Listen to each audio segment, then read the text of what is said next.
खुदाया ऐसा हुक्मरान अता कर हम लोगों को जो वडेरों जागीरदारों को लगाम देने के काबिल हो।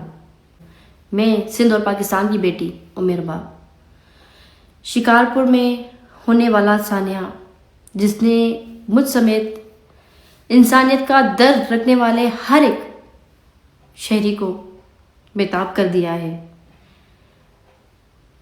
ये शायद आम बात हो चुकी है कि आज फला जगह पे मसला हुआ, झगड़ा हुआ, फायरिंग हुई और इतने लोग मारे गए। मगर कहते हैं कि जिस जगह पे आग लगती है वही जगह जलती है। इस तरह के होने वाले साने मेरे घर में होने वाला वाकया मुझे याद कराते हैं। मैं जिससे एक पल भी गाफिल तो नहीं हुई, मगर कहते हैं कि जख्म ताज़ा हो जाते हैं। आज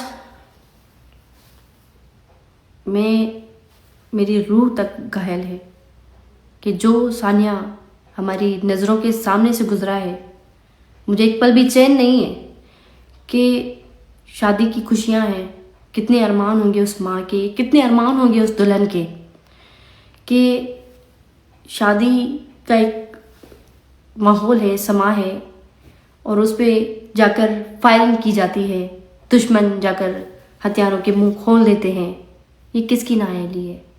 मैं सवाल करती हूँ अपने हर एक इदारे से, रियासती इदारे से, कि ये किसकी नाअहली है, इसका जिम्मेदार कौन है कि इस तरह से जुल्म और सितम ढाए जा रहे हैं।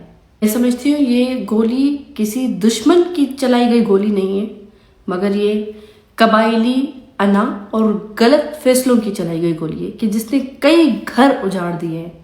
ये कोई पहला सानिया नहीं है कि जो कबायली सिस्टम की वजह से हुआ है, कबायली झगड़ों की वजह से हुआ है।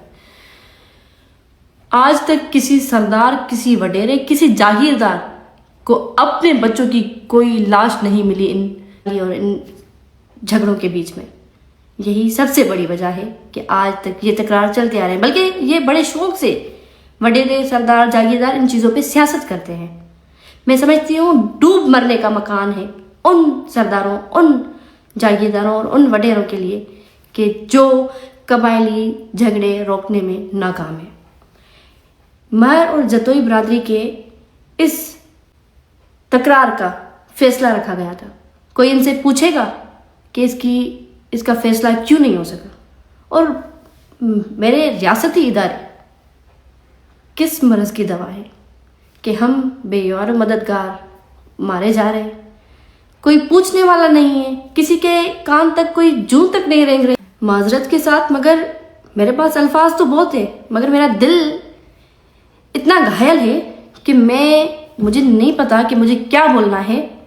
मैं उन वडेरों और उन जागीरदारों और उन सरदारों को भी कहना चाहती हूँ कि इंसान बने, इंसानियत सीखें।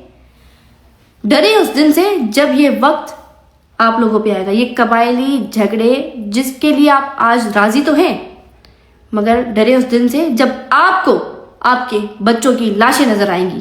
क्योंकि कहते हैं कि जो आग लगाता है ना, उसका अपना घर भी जलता है।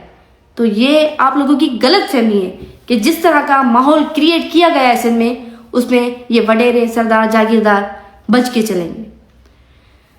उन लोगों को भी मैं ये पैगाम देना चाहती हूँ कि ये कैसी गैरत है कि आप, कोई जंग का कोई उसूल होता है जहाँ पे औरतें, छोटे बच्चे कहाँ पर जाकर फायरिंग की है। थोड़ी सी गैरत सीखे कि भाई किस जगह पे हम जाकर बदला ले रहे हैं। अदालतें सॉरी टू से नाकाम हो चुकी है। हमारा जस्टिस सिस्टम वाकई नाकाम हो चुका है, मगर इसका मतलब ये नहीं है कि कोई भी कानून हाथ में ले लेगा।